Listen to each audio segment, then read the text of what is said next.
Hola, bienvenido a ArcSysTech Academy en esta serie de cursos de DCD Data Center Designer. Estás en el curso dedicado a Kubernetes y lo que vamos a ver en este vídeo es cómo configurar un almacenamiento persistente en Kubernetes. Así que sin más, empezamos. Observa esta situación.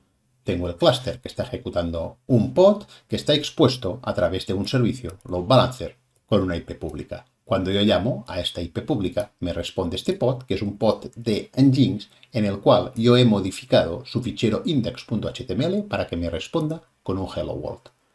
El problema es que yo he modificado este fichero en el sistema de ficheros del contenedor del pod. Básicamente, lo que he hecho ha sido utilizar el comando kubectl-exec para abrir un shell dentro del pod y modificar el fichero index.html. Si yo ejecuto el comando kubectl-exec, coloco el nombre del pod y luego un proceso, lo que realiza el comando kubectl-exec es ejecutar este proceso dentro del contenedor que ejecute este pod.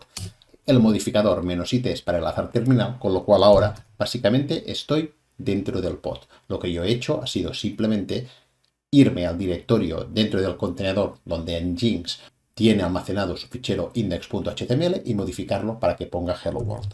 El principal problema de esto es que esta modificación la he realizado dentro del sistema de ficheros del pod, con lo cual si este pod muere y es sustituido por otro, el sustituto no va a tener estas modificaciones.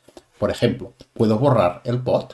He borrado el pod y ahora que el pod lo he borrado, el deployment creará otro pod para sustituirlo y efectivamente yo puedo navegar a la IP pública y me responde el otro pod, pero el otro pod es un pod nuevo de Nginx y no tiene esos cambios que yo he realizado. ¿Por qué? Porque los datos no son persistentes. Si yo quisiera que este nuevo pod de Nginx recuperase los datos del pod anterior y por lo tanto me siguiese respondiendo con un hello world, debería utilizar un almacenamiento persistente, porque los datos persistirían entre pods. Vamos a ver cómo configurar este sistema de almacenamiento. Debo conocer cuáles son las storage class o clases de almacenamiento que tiene disponibles el clúster. Para ello, el comando kubectl-get-sc me dice qué clases de almacenamiento tengo y puedo ver cómo tengo dos clases de almacenamiento, una que se llama Ionos Enterprise HDD y Ionos Enterprise SSD. De hecho, son dos clases de almacenamiento que me van a permitir a mí decidir si quiero utilizar discos HDD o discos SSD para cada tipo de volumen persistente. Saber qué clases de almacenamiento tengo disponibles en el clúster es importante porque cuando creo un volumen persistente voy a hacerlo utilizando una de estas clases de almacenamiento. El tipo de clases de almacenamiento que tenga en mi clúster va a depender de dónde y cómo yo haya creado este clúster. Como yo estoy utilizando el clúster manejado, el Kubernetes manejado que me da DCD, lo que tengo son las clases de almacenamiento que me define DCD. El siguiente punto es configurar el volumen persistente. Como hemos comentado antes, los volúmenes persistentes pueden ser creados con antelación por un administrador del clúster o bien ser creados automáticamente cuando un pod pide acceso a un volumen persistente. Esta segunda opción es lo que se conoce como aprovisionamiento dinámico de volúmenes persistentes y suele ser la opción preferida en entornos cloud, donde precisamente la infraestructura es dinámica. Esta va a ser la opción que vamos a utilizar en este vídeo. Para utilizar aprovisionamiento dinámico de volúmenes persistentes, el punto clave es la PVC. Recuerda que la PVC era la petición que realizaba un pod para obtener acceso a un volumen persistente. Como la PVC es un objeto de Kubernetes, tiene su propio YAML y este YAML que tengo aquí sería la definición de una Persistent Volume Claim, de una PVC. ¿Qué es lo importante dentro de esta especificación? Por un lado, la petición que realizaría el pod, en este caso básicamente quiero acceder a un volumen persistente que tenga al menos 10 gigas de tamaño. Y lo segundo, la storage class name, que se tiene que corresponder con unas de las clases de almacenamiento que tiene definidas el clúster y que le indicará qué sistema de almacenamiento externo va a ser utilizado para crear ese volumen persistente. Por lo tanto, con esta PVC, lo que está indicando el pod es que quiere un sistema de almacenamiento externo de 10 gigas que además esté en un recurso de tipo HDD. Una vez tenemos definida la PVC, debemos indicarle al pod que pida un volumen persistente utilizando esta PVC. Esto se hace modificando el fichero YAML del deployment que crea el pod. Para ello, observa, lo primero que tenemos que hacer es definir un volumen dentro del pod. Este volumen le vamos a indicar que utilice la PVC que se llama Nginx Data, que es precisamente la PVC que hemos definido. Este sería pues el primer punto, crear el volumen dentro del pod, y el segundo punto es montar ese volumen dentro del sistema de ficheros del contenedor. Esto es un contenedor de Nginx y voy a montar el volumen dentro del sistema de ficheros del contenedor. Aquí hay un error, el volumen se llama data. Con esto le estoy indicando al pod que quiero montar este volumen que se llama data, que es este volumen que se crea a partir de esta PVC dentro de este sistema de ficheros del pod. Esta sería un poco la definición YAML que tendría que poner para utilizar este volumen persistente. Recuerda, 2 pasos. Definir el volumen a partir de la PVC. Paso 2, montar el volumen dentro del sistema de ficheros del contenedor. Vayamos ahora a aplicar todos estos cambios al clúster. Primero, vamos a crear la PVC. Con eso hemos creado la PVC llamada Nginx Data. De hecho, si ahora utilizamos el comando kubectl get PVC, el clúster nos indica que tenemos una PVC que se llama Nginx Data y que está pendiente. Que está pendiente significa que no está asociada a ningún volumen persistente. Y además nos indica que utiliza la Storage Class Iono Enterprise HDD, que es esta Storage Class que me va a crear un disco tipo HDD dentro de DCD. El hecho de que esta PVC esté pending es porque hasta que no se cree un pod que quiera utilizarla, no se va a crear toda la infraestructura subyacente en el cloud. Esto es importante. Cuando ahora yo cree un pod que pida acceso a esta PVC, automáticamente DCD va a crear un disco de tipo HDD de 10 GB para satisfacer la petición de este pod. Vamos pues a crear el pod. ¿Cómo? Simplemente actualizando el deployment. Actualizamos el deployment, ahora hemos modificado el pod y por lo tanto el nuevo pod que se ha creado sí va a pedir acceso a esta PVC. Observa, ahora el comando kubectl get PVC ya no me dice pending como antes, sino que me dice bound y además me sale un volumen. ¿Qué es este volumen? Este es el volumen persistente que se ha creado, que además observa que tiene 10 GB de capacidad, que es lo que el pod ha pedido. Y cuando digo que se ha creado el volumen persistente, es que se ha creado tanto dentro de Kubernetes, que es el objeto PV que tenemos ahí, que es el volumen persistente, pero también se ha creado en DCD el disco duro subyacente necesario para almacenar los datos. De ahí que el aprovisionamiento dinámico de volúmenes persistentes sea tan útil en el cloud, porque la infraestructura es dinámica. Podemos crear y borrar discos duros en el cloud on demand, sistemas de almacenamiento los podemos ir creando y destruyendo cuando nosotros necesitamos, y en lugar de tener que crearlos todos antes y crear los volúmenes persistentes con anterioridad, es mucho más sencillo dejar que sean los pods quienes pidan esos volúmenes persistentes utilizando las PVCs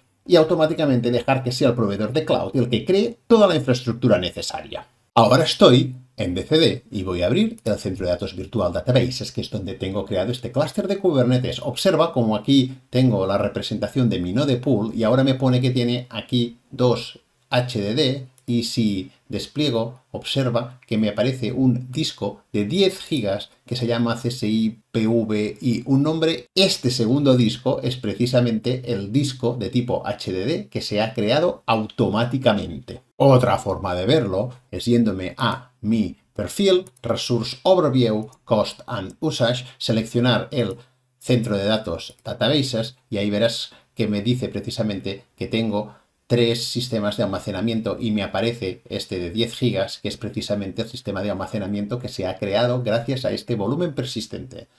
Entonces, el hecho de precisamente que la infraestructura en cloud sea dinámica, se pueda crear y destruir, hace que en entornos de cloud ese aprovisionamiento dinámico de volúmenes persistentes, que a su vez crea dinámicamente la infraestructura, sea la preferida. Ya solo nos queda ver que efectivamente ahora sí tenemos un sistema de almacenamiento persistente. Vamos a hacer una pequeña demo. Vamos a realizar una llamada a la IP externa donde está nuestro Nginx. Para ello vamos a utilizar el comando curl y observa que me devuelve 403. ¿Por qué es esto? Vamos a entrar ahora dentro del sistema de ficheros del contenedor del pod. Vamos a abrir una sesión interactiva contra el pod. Para ello necesito saber el nombre del pod y vamos a ejecutar el comando kubectl exec para ejecutar un shell dentro del pod. Ahora estoy conectado dentro del pod. Voy a irme al directorio en el cual Nginx tiene los ficheros HTML que debe servir. Este es el directorio usr-share nginx HTML y si listo este directorio veo que está vacío. ¿Qué está ocurriendo ahí? La imagen de Nginx que te descargas de Docker Hub tiene un fichero index.html por defecto, que es el que hemos visto en las demos que te sale cuando realizas una llamada a Nginx. Pero ahora lo que ha ocurrido es que si miras los YAML del pod, este es precisamente el directorio en el cual yo estoy montando el sistema de almacenamiento externo. Por lo tanto, básicamente, ahora mismo este directorio está vacío. ¿Por qué? Porque se acaba de crear un disco, este disco está vacío y este disco vacío es el que yo he montado en este directorio y por lo tanto el contenido original que tiene la imagen, que es el index.html de demo, no está disponible porque no existe en este disco. Vamos a crear uno. Para crear uno simplemente vamos a utilizar este comando echo. Observa que ahora ya tenemos un fichero index.html. Vamos a terminar nuestra sesión interactiva y vamos a repetir el comando curl para acceder al Nginx y ahora podemos ver cómo sí nos está respondiendo. Ahora lo que vamos a hacer va a ser eliminar este pod. Vamos pues a ejecutar el comando kubectl delete pod. El pod ha sido eliminado. Como ha sido eliminado, otro pod ha sido creado.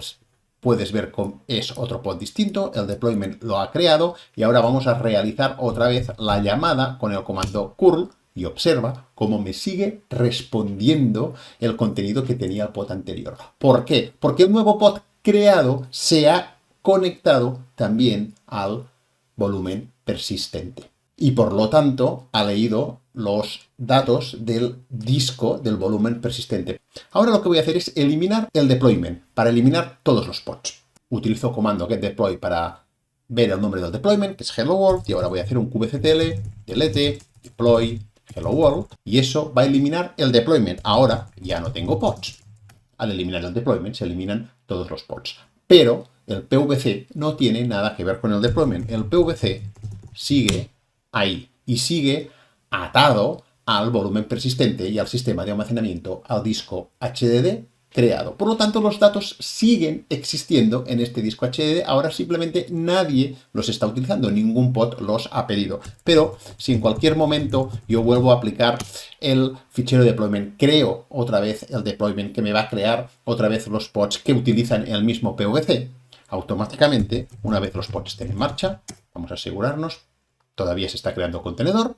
Ahora el pod está corriendo. Voy a realizar la llamada utilizando la URL externa de mi servicio y podemos ver cómo me sigue respondiendo lo mismo que tenían los pods del anterior. Aquí la idea es que los datos han persistido, están en ese almacenamiento persistente, en este disco HDD persistente que se ha creado la primera vez que se creó el volumen persistente, porque en todo este tiempo el volumen persistente ha seguido existiendo y es el mismo. Ahora lo que voy a hacer es eliminar el deployment otra vez, deployment eliminado, y voy a eliminar también la PVC. PVC eliminado. Hemos borrado la PVC, vamos a ver ahora el estado del volumen persistente. El volumen persistente, al cabo de un rato, es eliminado también. Al eliminar la PVC, se elimina el volumen persistente. Esto no es inmediato, es decir, pueden pasar 1 o 2 minutos dependiendo de la situación. Pero al eliminar la PVC, el volumen persistente asociado es eliminado. Y si ahora me voy a DCD, podemos ver cómo dentro del centro de datos el disco duro, el segundo disco duro que teníamos aquí, ha desaparecido ya. Lo mismo, al igual que antes. Si nos vamos por Resource Overview, Cost and Usage, y nos vamos al Data Center de Databases, vemos que ya no tengo el disco duro asociado a el volumen persistente, porque el volumen persistente ha muerto cuando he eliminado la PVC. Pero aquí es importante que entiendas una cosa, porque dices, igual es peligroso porque al borrar la PVC se borra el volumen persistente. No lo es, porque no hay nada que haga que Kubernetes elimine un PVC de forma automática. Lo tienes que borrar tú, cuando tú ya sabes que los datos de este volumen persistente ya no son necesarios porque ya no los vas a necesitar nunca, puedes eliminar esa PVC. Pero borrar los pods, borrar los deployments, borrar los servicios, borrar cualquier otra cosa no afecta al ciclo de vida del PVC y por lo tanto al ciclo de vida del volumen persistente.